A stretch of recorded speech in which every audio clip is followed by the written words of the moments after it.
Hello and welcome to this 61st edition of the PCB podcast. इस podcast में हम दो बहुत ही स्पेशल गेस्ट से बात करेंगे और जानेंगे कि उनके आगे क्या प्लान्स हैं for the Bangladesh series. I am talking about the two Hassan's, Hassan Square actually, but very different from each other because there's one Hassan who's got all the experience in the world now and is making a comeback after his injury, और दूसरे हसन जो हैं वो अब अपनी power hitting की वजह से जो है बहुत जाने जा रहे हैं। And let's not forget his contribution in the recently concluded HPL PSL with Quetta Gladiators. Like I said, he's known for hitting all those sixes, and Pakistan has been looking for such a player जो कि contribute कर सके. So really looking forward to speaking to both of them and finding out कि उनकी preparation कैसी जा रही है for the Bangladesh series. Hassan, thank you so much for joining us. कैसा लग रहा है because you are back now in the Pakistan team. बड़ा अच्छा आपका HPL PSL भी रहा. So just initial thoughts on making a comeback. I would say it's feeling excited and very pleased by myself कि इंजरी के बाद जो है कम बैक करना is never ever easy and come back always difficult. इसका अलग से ही प्रेशर होता है, but I been humble and blessed के जो है वो मैं अपने आप को फिट कर पाया and the amount of I did hard work that's paying me off now. और टीम में वापस आना विल से कि it's nothing less than dream comes true again. तो feeling really excited and really looking forward. Rehab के बाद आप best bowler थे नेशनल T20 के, तो वो एक्सपीरियंस आपका, और मतलब कैसे आपने इस किस्म का कम बैक किया? आफ्टर रिहैब इंजरी इतना आसान नहीं होता किसी भी प्लेयर के लिए कि आते साथ जो है इस तरह से कम बैक करें, बट वो नज़र आया। तो उसके पीछे क्या मेहनत थी? एज यू सेइंग कि rehab is never ever easy. Rehab I think मुझे लगता है कि दुनिया में सबसे मुश्किल काम है रिहैब करना फॉर एज एथलीट, क्योंकि रिहैब आपने सेम एक्सरसाइज जो है वो आपने वीक्स एंड मंथ्स जो है वो करनी है। सो ईज़ी नहीं था, बट मैंने हमेशा अपने साथ बात की है और हमेशा एक चीज़ अपने आप को जो है वो समझाई है कि हार्ड वर्क जो है वो उसका कोई, वो कहते हैं ना, कोई नेमुल बदल नहीं है। तो हार्ड वर्क करेंगे तो you can come back any time. So I can say there's lots of sacrifice, there's lots of hard work, dedication, passion, and most important जो थिंक था कि हंगर था, जो एक हंगर है ना कि मुझे I want to come back, मैंने वापस आना है और किस तरह आना है। वो जो प्रोसेस था थ्रू ऑफ द मंथ्स जो है उसको फॉलो किया एंड सब्र किया। सो there's lots of thing we can say कि hard work, passion, hunger, dedication, sacrifice, फिर सब्र के साथ जो है वो उसको करना। तो वो सारी चीज़ें कलेक्टिवली अगर हम इकट्ठी करेंगे तो उसके बाद जो है वो आपका हार्ड वर्क बनता है। और हार्ड वर्क के बाद जो है वो मेरा एम था कि जहाँ पे भी अपॉर्चुनिटी मिलेगी ना, सो मैंने उसको अवेल करना है। तो आई थिंक यही चीज़ें थी जिन चीज़ों ने मुझे अलाइव रखा और मुझे जो फोकस रखा कि जब मुझे नेशनल T20 में अपॉर्चुनिटी मिली, सो आई बीन वेटिंग कि कुछ आए, क्योंकि अब 6-7 महीने 8 महीने आप रिहैब करते हैं और उसके बाद आप चाहते हैं कि अब मैं जो मैंने इतनी एनर्जी जो इकट्ठी की हुई है, so I want to use this energy in a positive way. तो मेरे पास अपॉर्चुनिटी थी थैंकफुली कि इतना बड़ा कोई इवेंट नहीं था, नेशनल T20 था। फिर वहाँ पे मैंने बॉलिंग की, आई गुड विकेट्स, और विकेट के साथ आपका कॉन्फिडेंस जो है वो आता गया और वही मोमेंटम, वही रिदम जो था वो लेके मैं जो वो PSL में। बॉलिंग में आपने वैसे कोई एडजस्टमेंट की है या आपका सब कुछ वैसे का वैसा है, कोई टेक्निकल एडजस्टमेंट वगैरह? There is lots of thing जो मैंने इम्प्रूव की हैं टेक्निकली वाइज अपनी बॉलिंग में। स्पेशली एक चीज़ थी कि मैं क्रीज़ में जो है वो बहुत क्लैप्स हो रहा था। मैं 2 साल जो है वो आई वाज लाइक कि मैं बैठ के बॉलिंग कर रहा हूँ। So I am not brace leg bowler, I was never a brace leg bowler, but जो मेरी एक फ्रंट लेग जो बेंड होती थी वो क्लैप्स होना शुरू हो गई थी। एक तो बेंड हो रही है और उसके बाद क्लैप्स होना शुरू हो गई थी, जिसकी वजह से मेरी पेस भी कम हो गई। मुझे याद है कि मैं ऑस्ट्रेलिया की सीरीज़ में 128-130 पे बॉलिंग कर रहा था। सो उसको मैंने एडजस्ट किया है, अपना क्रीज़ के ऊपर जो है वो मोमेंटम को ठीक किया है, फिर बैलेंस जो है उसको ठीक किया है। और एक दो और चीज़ें जो है मैंने डेवलप किया, जैसे न्यू बॉल जो है वो मैंने डेवलप किया है। और उसके ऊपर अभी मैंने 7-8 आउट भी किए हैं PSL में। फिर एक दो आउट मैंने नेशनल T20 में भी किया था, उसके ऊपर काम किया था। बाकी जो है वो बेसिक जो चीज़ें थी उनको फिक्स किया। 17 wickets in the HPL PSL, क्या लगता है कि what was the secret behind the success? I would से lots of hard work, dedication, और या ऑब्वियसली आई एम ब्लेस्ड। आप हाईएस्ट विकेट टेकर हो गए HPL PSL की हिस्ट्री में। सो यू नो ये एक अचीवमेंट, इसके बारे में क्या कहेंगे? शुरू से हम आपको देख रहे हैं। जब छोटे से थे हम, हाँ, जब छोटे होते थे हम। बिल्कुल ऐसे ही। It's been a beautiful journey. As a emerging player आप पिक होते हैं और पहले सीज़न में आप 2 मैच खेलते हैं, and then from that and now के आप मेन पार्ट बनते हैं जिस भी फ्रेंचाइज में जाते हैं आप। मैं 3 फ्रेंचाइज में खेल रहा हूँ, तीनों फ्रेंचाइज में not in a Zalmi, but जब इस्लामाबाद में आया तो मुझे रोल मिला कि आपने लीड करना है टीम को। सो 3 साल वहाँ पे रहा, 3 साल में 35 विकेट्स वहाँ से लिए। फिर यहाँ पे आया कराची किंग में, यहाँ पे भी यही रोल मिला कि आपने टीम को लीड करना है। सो स्मॉल गोल्स जब आप अचीव करते हैं, जब छोटे छोटे गोल्स आप अचीव करते हैं तो आपको वो कॉन्फिडेंस देते हैं। सो मेरे लिए बड़ी एक अच्छी चीज़ है कि leading wicket takers in PSL history so far.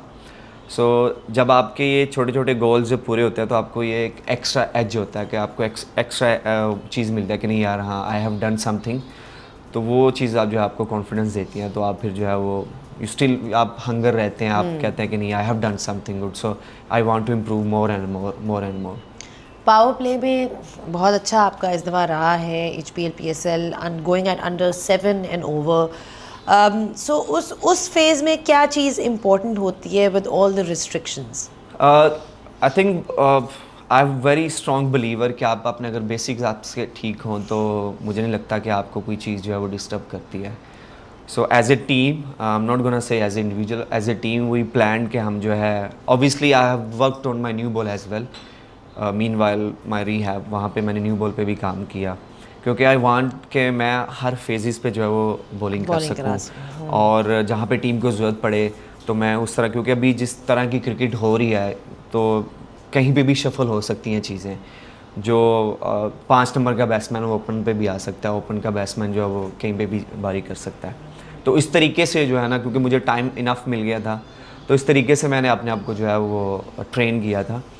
So come on the point के कुछ नहीं, आप just hit the right area and जो मेरी वेरिएशंस थी मैंने उसको यूज़ किया। तो आई थिंक PSL में इस साल जो की मूवमेंट रहा है बॉलिंग में वो थी हार्ड लेंथ, और क्योंकि पिचेस थोड़ी ऐसी थी कि जो कहीं ना कहीं पे इन पावर प्ले जो है वो आपको सपोर्ट करती थी बॉलर्स को, तो उसको अच्छे तरीके से जो है वो यूटिलाइज़ किया।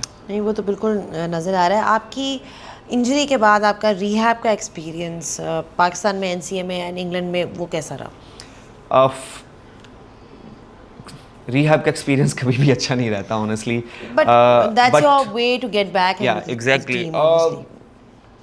अगर शुरू करें सर्जरी से, तो मेरी सर्जरी जो इंग्लैंड में हुई और इनिशियल रिहैब मैंने वहाँ पे किया वर्कशायर के साथ, उनके फिजियोस के साथ, and then I came back in mid of October.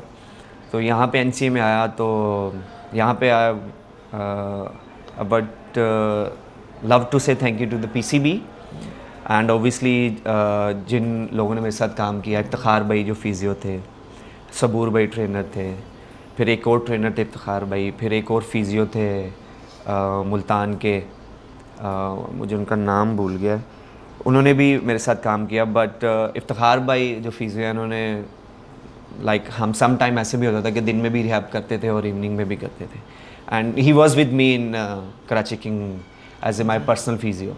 Right. तो एक्सपीरियंस आई वुड से कि इट्स लर्निंग, मैंने बहुत लर्न किया यहाँ से, और बहुत सारी चीज़ें जो है वो ठीक हुई हैं। मेरी फिटनेस पे मैंने बहुत काम किया, डाइट पे बहुत काम किया, मेंटली बहुत अपने आप के ऊपर काम किया, फिर क्योंकि ये बहुत ज़रूरी है। Crickets all about the pressure, और PCB का बहुत शुक्रिया, इन लोगों का बहुत शुक्रिया, बहुत कुछ सीखने को मिला, बहुत कुछ चीज़ें जो है वो ठीक हुई हैं, और जिसका रिज़ल्ट जो है वो ये है कि आज फिर से ग्रीन शर्ट पहन के यहाँ पे बैठ के जो है वो इंटरव्यूज़ कर रहे हैं। अच्छा, एक जो चीज़ आपकी हमेशा से स्टैंड आउट है वो है आपकी एनर्जी, और मैं सिर्फ ऑन फील्ड की बात नहीं करी, मैं ऑफ द फील्ड की भी बात कर रही हूँ कि जैसे ही आप आते हैं तो जिसे कहते हैं ना रौनक आ जाती है, कमरे में रौनक आ जाती है। अभी जिस तरह ये आए यहाँ पे तो हमारी जितनी टीम पीछे बैठी हुई है वो एकदम से उठ गई, यू नो कि so you have this ability to really lift the room and also lift the spirits on the cricket field. So इसके पीछे क्या स्टोरी है, ये इनबिल्ट है या क्या है? आई कैन से कि 50-50 थोड़ा नेचुरल है, और थोड़ा सा जो है जब मुझे रियलाइजेशन होना शुरू हुई कि यार मेरी वजह से, मेरी एनर्जी की वजह से जो है वो कहता है एक माहौल बन जाता है जो है, दूसरे लोगों को भी अच्छा लगता है. So then have start doing on regular basis के नहीं यार जो है वो इस तरह इसको मैंने अपनी पर्सनैलिटी को इस तरह बना के रखना है. Yes there is some time के जब ऑफ द फील्ड जो है वो थोड़ी चीज़ें हो जाती हैं ऊपर नीचे, बट मेरी कभी भी टेंशन नहीं रही कि मैं किसी को जो है वो हर्ट करूं. और on other side if it's work तो क्यों ना मैं ये करूं. अगर ये मेरे कुछ करने से, मेरी सेलिब्रेशन से या मेरे कोई भी ऐसी हरकत करने से अगर मेरी टीम उठती है तो मैं तो करूँगा. और ये लंबे बालों के पीछे क्या स्टोरी है? कोई स्टोरी नहीं है, पैसे नहीं थे तो मैंने कटिंग ही नहीं करी. ये हालात हो गए. नहीं, ऐसी तो बात नहीं. But it's all part of your character as well, right? Like you got a very sort of interesting character on off the field. ये बताएं कि बॉलिंग कंडीशंस अगेंस्ट बांग्लादेश क्या एक्सपेक्ट कर सकते हैं? अभी आपने देखी तो है लाहौर की पिचेस जो रिसेंटली यूज़ हुई हैं. It's gonna be a very good tracks, obviously for the batting side. But ये है कि अगर हमने अपने plans execute अच्छे तरीके से किए और हमने अगर bowling up to the mark की, so there is lots of wickets for the bowlers as well. और T20 में जो है वो आपको you have to be a very smart. आपको जो है वो I'm not gonna say condition, but ये है कि आप situations के साथ आपको जो है वो play करना पड़ेगा. situation के साथ आपको जो है वो अडॉप्ट करना पड़ेगा कि सिचुएशंस क्या डिमांड कर रही है. और क्रिकेट मेरे ख्याल से अब यही रह गया कि विद इन 1 ओवर जो है वो T20 की गेम जो है वो चेंज हो जाती है, और विद इन 2 ओवर्स तो गेम ऑलमोस्ट दूसरी साइड पर चली जाती है. तो डिमांड कंडीशन जो भी डिमांड करे वो तो एक अलग साइड है, बट सिचुएशंस क्या डिमांड करती है दैट्स मोर इम्पोर्टेंट. ठीक है. Obviously now the preparation has started for the T20 world cup. अभी से स्टार्ट होती है प्रेपरेशन. तो उस लिहाज से इस सीरीज़ को कैसे देखते हैं? कंप्लेसेंसी नज़र नहीं आएगी from a Pakistan perspective, because like I said preparing for the T20 World Cup? For me, yes, it's another opportunity which I really want to grab with both hand. और obviously अगर आप मुझसे पूछेंगे तो I want to play World Cup and I want to win World Cup for my country. और इसी को हर game मेरे लिए अपॉर्चुनिटी होगी, and I am gonna give my 110% कि मैं अपना सब कुछ दे के आऊँ. डजेंट मैटर मेरे लिए जो है वो एफर्ट जो है वो ज़्यादा मैटर करती है. Performance will come and will go. लेकिन आप सेटिस्फाइड होते हो कि जब ग्राउंड से आप निकल के बाहर जा रहे हो तो आप कहते हो कि नहीं हाँ यार मैंने अपना 100% दिया है. तो अगर आपकी यही अप्रोच होती है, अगर यही माइंडसेट होता है, तो I think most of time आप जो है वो कामयाब होते हैं अपने प्लान्स में. तो it's another opportunity for me and which I really want to grab. और ऑब्वियसली कम बैक भी हो रहा है, तो मुझे थोड़ा जो है वो 100% नहीं 110% जो है वो करना पड़ेगा. माइक हेसन के साथ काम करने का experience, you obviously seen him around in with Islamabad United. कैसे कोच लगते हैं? क्या उनकी अप्रोच है? How do you find him? मैंने अभी काम नहीं किया उनके साथ, बट मेरा मतलब ये है कि एक इंटरेक्शन तो होती है ना थोड़ी बहुत. आपने देखा तो है कि वो किस तरह से आपके अपने रोटी गैंग के ग्रुप मेंबर्स उनके साथ जो हैं. मैंने जो उनके बारे में पॉइंट ऑफ व्यू सुने वो बहुत अच्छे सुने, बहुत पॉजिटिव सुने. एंड वी नो कि ग्लोबली वो जो है वो लीग्स को किस तरह उन्होंने जो वो लीड किया हुआ है. और अभी लास्ट ईयर वो आए थे और आते उन्होंने पहले साल ही इस्लामाबाद के लिए ट्रॉफ़ी भी जीती.